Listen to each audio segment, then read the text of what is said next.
1947 में भारत अंग्रेजों के चंगुल से मुक्त तो हुआ, लेकिन भारत को दो हिस्सों में बांटकर एक नया देश पाकिस्तान बना दिया गया। पार्टीशन के दौरान आर्मी का भी बंटवारा किया गया और इस प्रक्रिया में सैम मानेकशॉ की 12th फ्रंटियर फोर्स राइफल्स को ब्रिटिशर्स ने पाकिस्तान को असाइन कर दिया। अब चूंकि उनकी रेजिमेंट पाकिस्तान के हिस्से में थी और सैम मानेकशॉ पारसी कम्युनिटी से बिलोंग करते थे, इसलिए उनके पास भी अन्य पारसीज की तरह पाकिस्तान में बसने का एक अच्छा अवसर था। पाकिस्तान के प्रेसिडेंट मोहम्मद अली जिन्ना ने सैम मानेकशॉ को खुद पाकिस्तानी आर्मी ज्वाइन करने का ऑफर दिया था, लेकिन सैम का दिल तो सिर्फ भारत के लिए धड़कता था, इसलिए उन्होंने जिन्ना का यह ऑफर ठुकरा दिया। इसके बाद सैम मानेकशॉ को इंडियन मिलिट्री में पहली posting 8th Gurkha rifles regiment में मिली।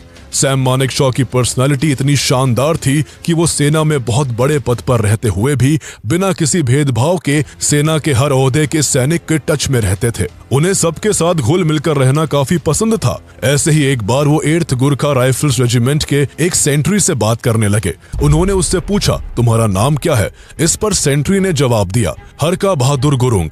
इसके बाद सैम मानेकशॉ ने उससे पूछा, क्या तुम मुझे जानते हो? तब तक सैम मानेकशॉ की बहादुरी के चर्चे फौजियों के बीच काफी पॉपुलर थे, इसलिए सेंट्री ने जवाब दिया, जी आपका नाम सैम बहादुर है। सैम मानेकशॉ ये सुनकर मुस्कुरा दिए।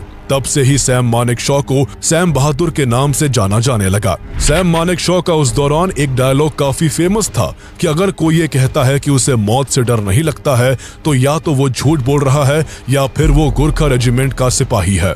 आजादी के बाद कई प्रिंसली स्टेट्स को भारत में मर्ज कराने में भी सैम मानेकशॉ की महत्वपूर्ण भूमिका रही।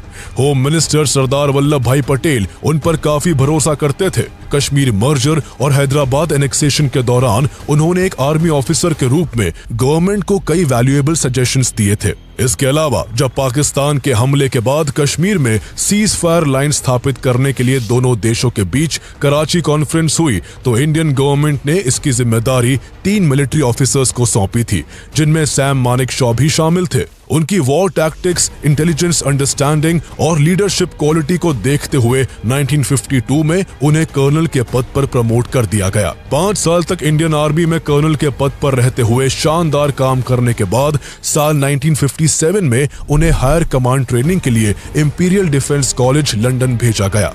1 साल बाद जब वो इंडिया लौटे तो उन्हें प्रमोट करके मेजर जनरल बना दिया गया। सैम मानेकशॉ न केवल एक बेहतरीन आर्मी ऑफिसर थे बल्कि एक शानदार लीडर भी थे, जो खुद से ज्यादा देश के सैनिकों के वेल बीइंग के बारे में सोचते थे। उनका केवल एक ही पर्पस था, देश के लिए सबसे कैपेबल सोल्जर्स तैयार करना। इसे अचीव करने के लिए वो बड़े बड़े पॉलिटिशियंस और ब्यूरोक्रेट से भी टकराने से नहीं कतराते थे। एक बार उनके डिवीजन में कंस्ट्रक्शन का काम चल रहा था। उस दौरान defence minister B K Krishna Menon ने एक आदेश जारी किया कि इस काम में सोल्जर्स को भी लेबर के साथ लगा दिया जाए। सैम मानेकशॉ को डिफेंस मिनिस्ट्री का अपने सैनिकों के प्रति ऐसा रवैया बिल्कुल बर्दाश्त नहीं हुआ। उन्होंने साफ कहा कि उनके सोल्जर्स देश की रक्षा के लिए ट्रेन किए गए हैं, न कि चीप लेबर की तरह इस्तेमाल होने के लिए। इस जवाब के बाद कृष्ण मेनन की नजर में सैम मानेकशॉ खटकने शुरू हो गए थे। डिफेंस मिनिस्टर कृष्ण मेनन की उस समय army chief general KS. Thimayya से भी बिल्कुल नहीं बनती थी। उनके बीच के रिश्ते इतने तनाव भरे थे कि जब भी के.एस. थिमैया को किसी सजेशन की जरूरत पड़ती तो वो प्राइम मिनिस्टर जवाहरलाल नेहरू और कृष्ण मेनन के बजाय प्रेसिडेंट डॉक्टर राजेंद्र प्रसाद से डायरेक्ट कांटेक्ट करते थे। ऐसे में कृष्ण मेनन के.एस. थिमैया को आर्मी चीफ के पद से हटाना चाहते थे। उन्होंने ऐसे ही एक बार बातों ही बातों में सैम मानेकशॉ से पूछा, आप के.एस. थिमैया के बारे में क्या सोचते हैं? इस पर सैम मानेकशॉ ने जवाब दिया, मिनिस्टर के.एस. थिमैया मेरे चीफ है और उनके बारे में मैं कोई पर्सनल राय नहीं रखता और न ही ऐसा करना सही होगा। कल को आप मेरे सबऑर्डिनेट से मेरे बारे में भी यही राय पूछेंगे तो इस तरह से पूरी आर्मी का डिसिप्लिन खराब होगा।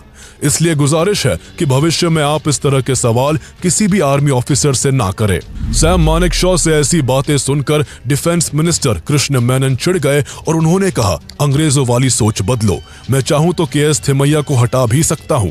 सैम मानेकशॉ ने तुरंत जवाब दिया, आप उन्हें बेशक हटा सकते हैं, लेकिन उनके बदले जो अगला चीफ आएगा उसके बारे में भी मेरा यही जवाब होगा। कृष्ण मेनन को सैम मानेकशॉ की ऐसी हाजिर जवाबी बर्दाश्त नहीं हो सकी और वो chief of general staff lieutenant general BM call के साथ मिलकर सैम मानेकशॉ को हटाने के लिए कॉन्स्पिरेसी करने लगे। इसके बाद सैम मानेकशॉ के ऊपर 10 चार्जेस लगाए गए।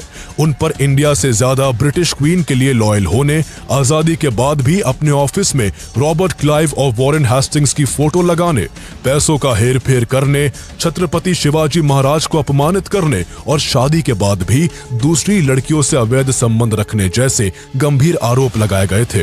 इस दौरान उन्हें एंटी नेशनल और एंटी हिंदू भी कहा गया। इसके बाद सैम के ऊपर लगे इन सभी गंभीर आरोपों की जांच के लिए मिलिट्री ऑफिसर्स की एक